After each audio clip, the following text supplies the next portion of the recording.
Hello everyone, and welcome to another episode of Ask Dr. Bob, and I want you to know that I appreciate forwarding these on to your friends and your family members.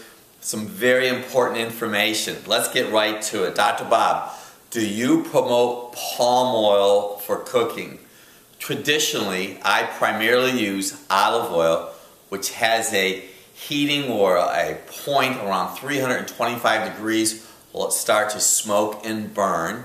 And I also use rice oil, and I don't use rice oil a lot. We might use it for some stir frying, and I use coconut oil, but personally we have just not used palm oil in our family. I have not researched it that much. I do know that I've read different articles about palm oil and it affecting the trees and the forest where the palm oil comes from and how it endangers various species, but we primarily use olive oil, rice oil, and coconut oil.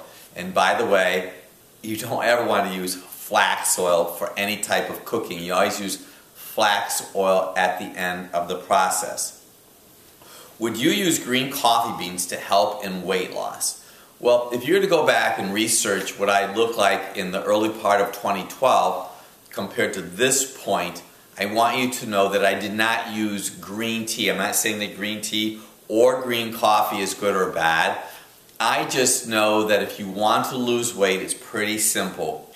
You cut back on the calories you're consuming and you increase activity. There is so much debate about what you should and you shouldn't be eating. And I can tell you from my personal experience, I have found for my body, focusing on green, non-starchy vegetables and protein helps my body function the very best, and I'm able to lose weight with ease. I avoid grains.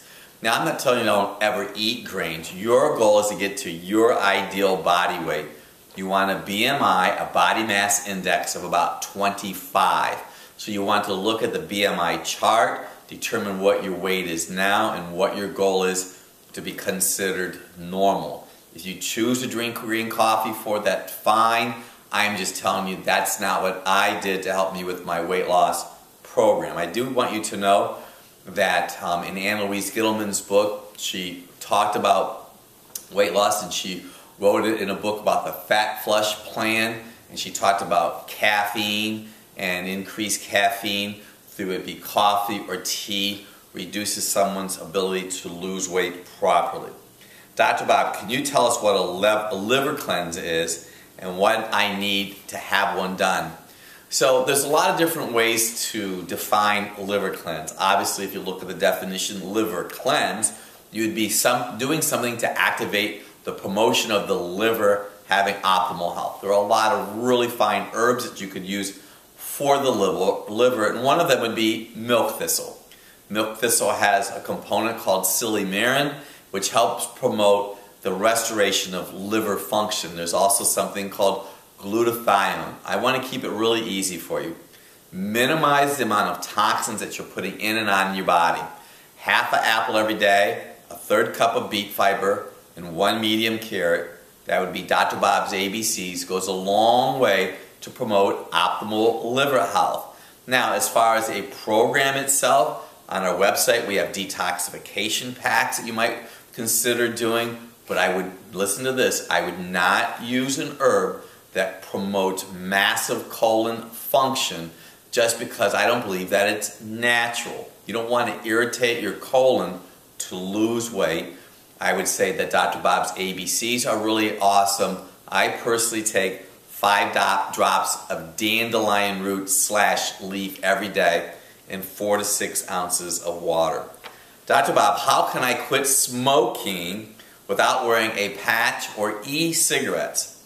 Well, there happens to be a product called Royal Jelly. Now, we don't have that on our website. You might be able to find it online or at your local health food store. Royal Jelly is what worker bees feed to the queen bee, and the queen bee lives longer than the worker bees do. Royal Jelly provides nicotinic acid to your body. I have learned over time that niacinamide, which is an amide of B vitamins, and Royal Jelly promotes natural nicotine in your body so you're not craving cigarettes. Now, you may consider kava kava or an herb called lobelia. Lobelia happens to be an herb that would just kind of calm your body down, because I know that some of you may have a little bit of anxiety. And finally with that is, if you're going to make the wise decision not to smoke anymore and you're afraid of losing weight, celery is probably one of the best foods to eat that will not promote weight gain, any kind of green vegetable. And finally, there's a term that I want to talk to you about, ladies. It's called ablation. Ablation is when the inside of your uterus is cauterized, and it can be done in a variety of ways. But what we have learned is that women who have a tendency to have too much estrogen in their body have heavy menstrual cycles. And that heavy menses, what's going to happen is over time, you may become anemic. So you go to your well-meaning healthcare provider, and what he wants you to do is stop menstruating. So instead of having a hysterectomy, he gives you an option of ablation. I would like you to do it naturally. You want to promote optimal liver function. The optimal liver function is going to promote estrogen clearing inside of your body.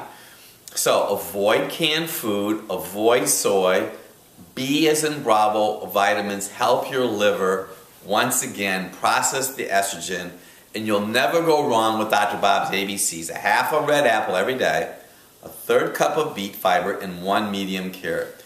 We really appreciate all the comments that we receive. Thank you for passing this video clip on. We're here to make a difference for each and every one of you.